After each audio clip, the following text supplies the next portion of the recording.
Hello and welcome to our program, Canadian Politics. I am your host, Anju Dillon.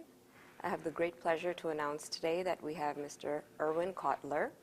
He is a professor, he is an international human rights lawyer, and apart from being a parliamentarian, in the past he was Minister of Justice and the Attorney General for Canada. Welcome, Thank Mr. you. Cotler. It's a pleasure to be here. So we have a few questions for you. While being the Minister of Justice and the Attorney General for Canada, you brought about so many wonderful changes in the past. Can you please tell us a little bit about them? Well, the first bill that I had the pleasure to introduce on behalf of the government, and it was the first piece of legislation we introduced as a government, so symbolically it was very important, was a bill to the protection of children and other vulnerable persons, which I have to say was influenced by my daughter at the time.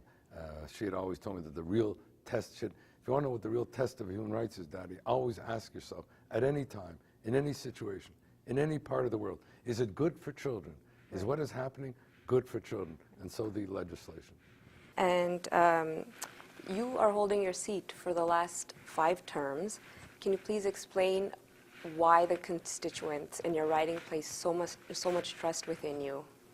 Well, I'd like to think it's because I seek to reflect and represent the values that the constituents themselves hold and aspire to. I mean, I've always referred to this constituency in which I grew up, in which I still live, and I mean, I can feel the atmospherics in the corners.